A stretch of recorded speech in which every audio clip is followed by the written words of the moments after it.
Hello, welcome to Powerfox Gaming. This is mostly a benchmark slash gameplay video of the Battlefield 4 beta, and the only map currently available because it's in beta, they did it the same with Battlefield 3, is the Siege of Shanghai, which is obviously based on the Chinese theme, China versus USA this time instead of Russia versus USA in the previous game.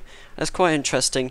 I will say as a whole, before we do go into showing you some gameplay, that looking at the actual graphics, I haven't noticed a great deal of difference. Okay, it is slightly better in some cases. The UI has been overhauled in some places, and on top of that, what I can say is you can definitely see the new engine in play. You've got different particle effects. Things just look a bit more advanced. And before we do continue, I'll say we are currently running this on 2 GTX 670's and a 3930K, which is an i7 6-core processor at 4.6 GHz. So it is quite a powerful machine, and we'll go through FPS. So of course, because I'm recording with fraps, it won't be as accurate, but previous gameplay I'll go through that as well. But anyway, you can see here all the graphics settings, pretty much as high as you can go, or at least I think it is. There we go, so we've got ultra, high. Oh, looks like we can go a bit higher. Let's just see how that goes. So yeah, that is pretty much as high as you can go. Now you can see the anti-aliasing. You can only go up to 4 times MSI, which I think is actually an AMD thing, because this game has been heavily optimized for AMD, which is like obviously good if you've got AMD cards, but if you're like myself and you only have Nvidia cards, then you may have a few issues. I'm not sure why we can't. Okay, we just had a bit of lag there. And you can see, I mean, it does look reasonably nice. We're obviously not playing with VSync enabled. Well, we kind of are somewhat, because Fraps is kind of locking the FPS to 60, but I have turned that feature off to kind of make it a bit more reasonable. But it still kind of tries to keep the frame rate stable, so we may see a few issues with that. Looks like we actually just did get 2 kills there.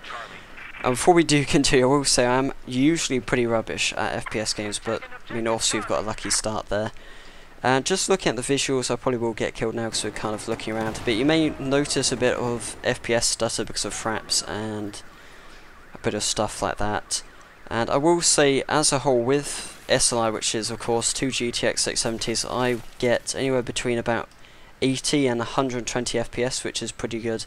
Most of the time, of course, I will play with vertical sync on, which locks it at 60 FPS.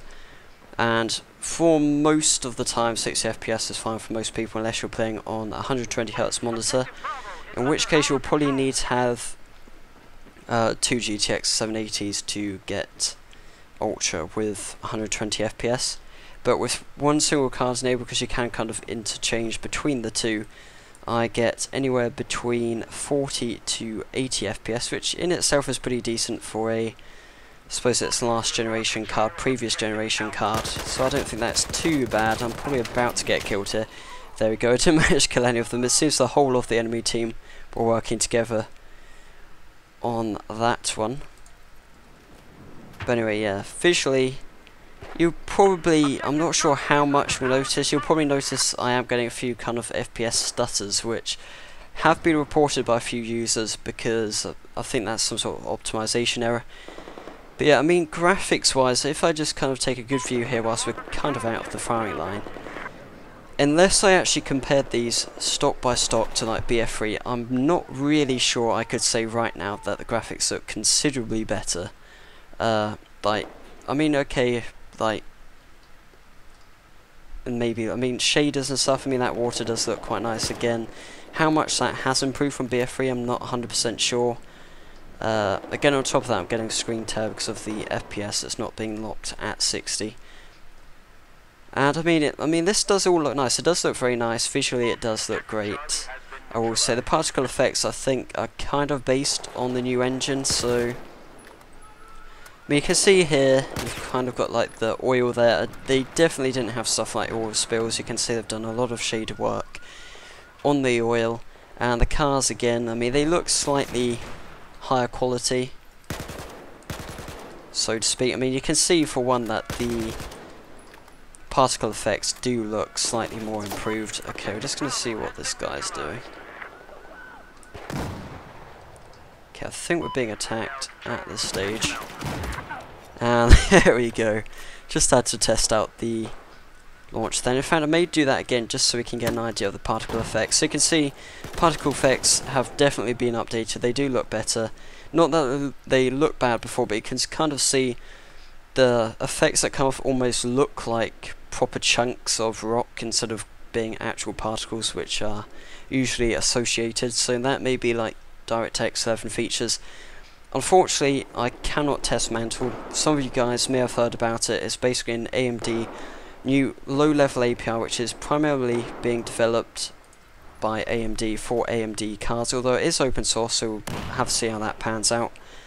I'm not sure if Mantle is in this beta yet, because I know it does work on 7970's, but I'm not sure when it's kind of being announced, so to speak, so that will be interesting to see how that pans out. But again, you can probably search around YouTube, someone, if Mantle is released, that is, will have done a video comparing the performance, and I think somewhat that would be relatively interesting. But anyway, thanks for watching the video today, guys. Hope you did enjoy the video, and remember to like and subscribe. As you could probably see, performance as a whole from BF3, you're going to notice a big hit, especially as if you're maybe struggling to reach 60 FPS at highest settings with your current card, that is BF3, you're probably going to have to look into either going down to medium or lowish settings in BF4, though of course drivers haven't yet been optimized